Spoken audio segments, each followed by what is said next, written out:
महाभारत युद्ध कौरवों और पांडवों के मध्य कुरु साम्राज्य के सिंहासन की प्राप्ति के लिए नहीं बल्कि धर्म की स्थापना के लिए लड़ा गया युद्ध था। और इस युद्ध में समस्त भारतवर्ष के राजाओं और योद्धाओं ने भाग लिया। युद्ध में भाग लेने वाले कई महान योद्धा इतने शक्तिशाली थे कि इनका वध छल से करना पड़ा और कुछ योद्धाओं को भगवान श्री कृष्ण ने महाभारत युद्ध शुरू होने से पहले ही इनका वध कर दिया। अगर ये योद्धा युद्ध में भाग लेते तो निश्चित ही ये कौरवों की ओर से लड़ते और ऐसे में यह युद्ध लंबे समय तक चल सकता था या आज महाभारत का इतिहास कुछ और ही होता।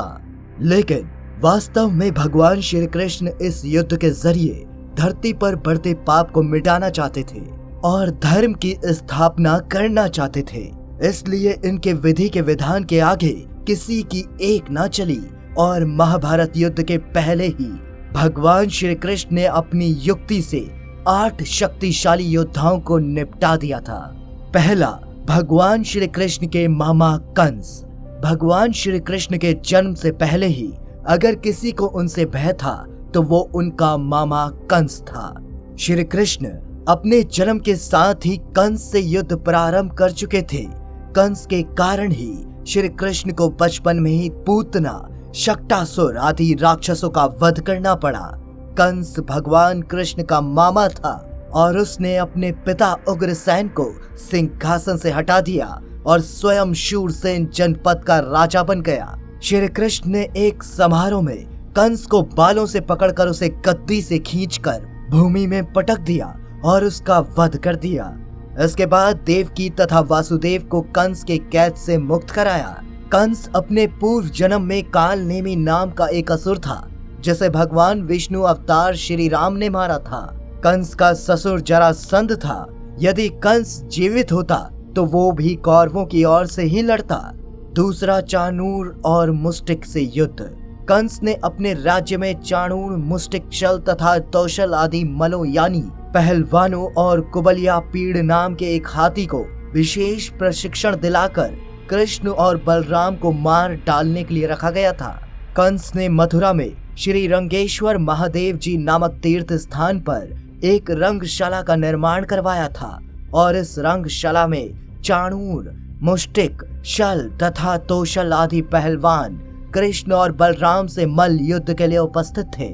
चाणूर और मुष्टिक ने दोनों भाइयों को मल्ल युद्ध के लिए ललकारा, लेकिन श्री कृष्ण ने अपने समान आयु वाले मलों से लड़ने की बात कही।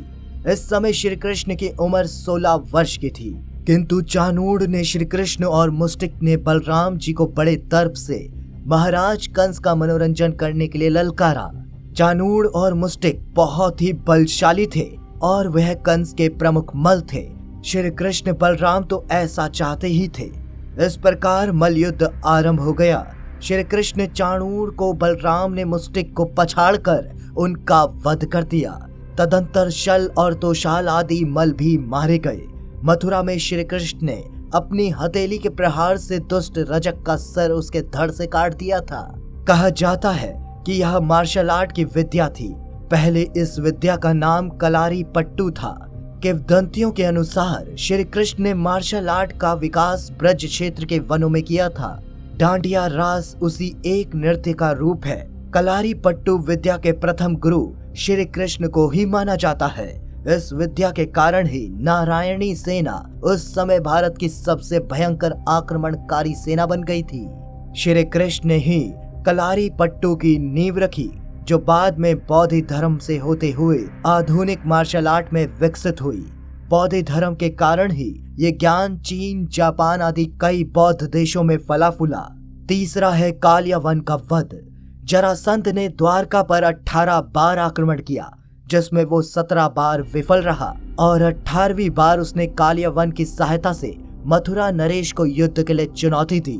कालियावन उस समय का एक शक्तिशाली योद्धा था। वहीं जब श्री कृष्ण ने उसके प्रस्ताव को स्वीकार कर दिया तब उन्होंने कहा कि इस युद्ध में मैं और कालियावन ही युद्ध लड़ेंगे, सेना नहीं लड़ेगी। इस बात पर कालियावन सहमत हो गया और जब श्री कृष्ण और कालियावन युद्ध के मैदान में पहुंचे तो श्री कृष्ण युद्ध के मैदान को छोड़कर भागने लगे और कालियावन उनका पीछा करने लगा। भागते भागते श्री कृष्ण श्यामा शचल पर्वत की गुफा में पहुंच गए, जहां इक्ष्वाकु वंश के राजा मुचुकुंद सो रहे थे। राजा मुचुकुंद को देवताओं ने वरदान दिया था कि जो तुम्हारे विश्राम में अवरोध डालेगा वो तुम्हारे नेत्र ज्योति से वहीं भस्म हो जाएगा। श्री कृष्ण ने अपनी पीताम्बरी मुचुकुंद जी के ऊपर डाल दी और खुद एक चट्टान के पीछे छिप गए। जब काल्यवन गुफा के अंदर गया तो उसे लगा कि वहां श्री कृष्ण सो रहे हैं और ये सोचकर उसने उन पर लात मार दी, लेकिन वह श्री कृष्ण नहीं थे। जैसे ही राजा मुचुकुंद उठे तो उनकी नजर काल्यवन पर पड़ गई और काल्यवन उसी समय वहां चलकर राख हो गया। यदि काल्यवन महाभारत के युद्ध में भाग लेता तो वो कौरवों की ओर से लड़ता और पांडवों के लिए यहाँ बाधा बन जाती। चौथा है जरासंध। जरासंध की चर्चा महाभारत के पुराणों में भी कई बार की गई है। वह कंस का ससुर था। कंस वध के बाद भगवान श्री कृष्ण को जिस व्यक्ति ने सबसे ज्यादा परेशान किया वो जरासंध था। दरअसल जरासंध को किसी भी तरह से नहीं मारा जा सकता था, क्योंकि उसके 2 टुकड़े होने के बाद भी वो दोबारा जुड़ जाता था और तुरंत ही जीवित हो जाता था। एक बार श्री कृष्ण पांडवों के साथ उसे मारने के लिए उसके राज्य में गए और जरासंध के अखाड़े में ही भीम को उसे चुनौती देने के लिए कहा। जरासंध ने चुनौती स्वीकार कर ली।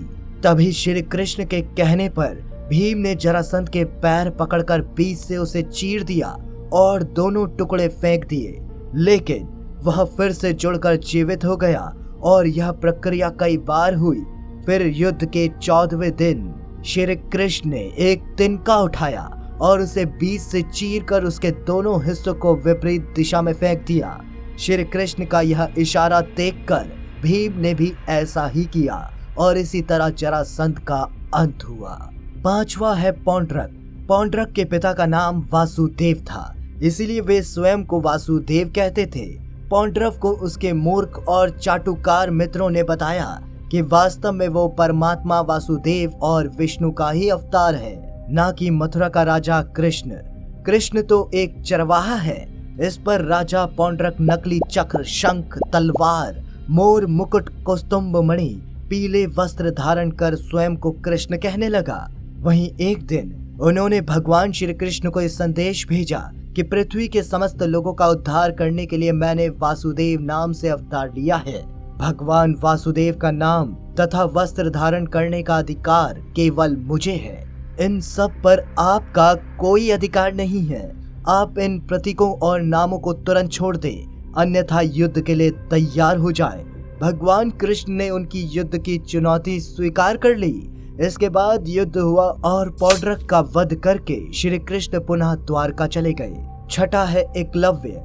महाभारत काल में प्रयाग के तटीय क्षेत्र में दूर दूर तक फैला श्रृंगवेरपुर राज्य निषाद राज हिरण्यधनु का था। हिरण्यधनु की मृत्यु के बाद एकलव्य वहां का राजा बना। विष्णु पुराण और हरिवंश पुराण के अनुसार एकलव्य अपनी विस्तारवादी सोच के कारण जरासंध से जा मिला था। एक बार उसने जरासंध की सेना की ओर से मथुरा पर आक्रमण भी कर दिया और यादव सेना को लगभग नष्ट कर दिया। जब यह खबर श्री कृष्ण को मिली तो वो रणभूमि में आ गए। दाहिने हाथ में महज 4 उंगलियों के सहारे धनुष बाण चलाते हुए एकलव्य को देखकर वो समझ जाते हैं कि यह पांडवों और उनकी सेना के लिए खतरनाक साबित हो सकता है। तब श्री कृष्ण का एकलव्य से युद्ध होता है और इस युद्ध में एकलव्य वीर गति को प्राप्त हो जाता है। एकलव्य की मृत्यु के बाद उसका पुत्र केतुमान सिंहासन पर बैठा और महाभारत युद्ध में कौरव सेना की ओर से पांडवों के खिलाफ लड़ता है। युद्ध में वो भीम के हाथों से मारा जाता है। 7वां है नरकासुर। राक्षस नरकासुर को भौमासुर के नाम से भी जाना जाता है। एक दिन देवराज इंद्र द्वारका में श्री कृष्ण के पास आए और उनसे प्रार्थना की कि हे कृष्ण, प्रयाग ज्योतिषपुर के दैत्य राजा भौमासुर के अत्याचार से देवता गण त्राहि त्राहि कर रहे हैं। भौमासुर ने वरुण का छत्र, अदिति के कुंडल और देवताओं के रत्न छीन लिए हैं और त्रिलोक विजयी हो गया है। कृपया आप हमें बचाइए प्रभु। तब श्री कृष्ण अपनी प्रिय पत्नी सत्यभामा के साथ गरुड़ पर सवार होकर प्रयाग ज्योतिषपुर पहुंचे और मुर दैत्य सहित मुर के 6 पुत्रों ताम्र, अंतरिक्ष, श्रवण, विभावसु, नवश्वान और अरुण का वध कर दिया। ये समाचार सुनकर भौमासुर युद्ध के लिए निकल पड़ा। भौमासुर को स्त्री के हाथों मरने का श्राप था, इसलिए भगवान श्री कृष्ण ने अपनी पत्नी सत्यभामा को अपना सारथी बनाया और सत्यभामा की मदद से उसका वध कर दिया। इस प्रकार भौमासुर का वध हुआ और इसके बाद उसका पुत्र भगदत्त प्रयाग ज्योतिष का राजा बना। भगदत्त महाभारत युद्ध में कौरवों की ओर से लड़ता है और वीर गति को प्राप्त हो जाता है। 8वां है शिशुपाल। चेदी के यादव वंश के राजा शिशुपाल श्री कृष्ण की बुआ के पुत्र थे। शिशुपाल रुक्मणी से विवाह करना चाहता था। वह रुक्मणी के भाई रुक्म का सबसे अच्छा मित्र भी था। रुक्म अपनी बहन का विवाह शिशुपाल से करना चाहता था, जबकि रुक्मणी के माता पिता रुक्मणी का विवाह श्री कृष्ण से करना चाहते थे। ऐसे में श्री कृष्ण ने रुक्मणी का हरण कर लिया। तभी से शिशुपाल श्री कृष्ण का शत्रु बन कंस और जरासंध से मित्रता कर लेता है। श्री कृष्ण ने प्रतिज्ञा की थी कि वो शिशुपाल के 100 अपमान क्षमा कर देंगे। इंद्रप्रस्थ में धर्मराज युधिष्ठिर ने राजसूय यज्ञ की तैयारी कराई। सभी सदस्यों में इस बात पर चर्चा हुई कि सबसे पहले किस देवता की पूजा की जाए।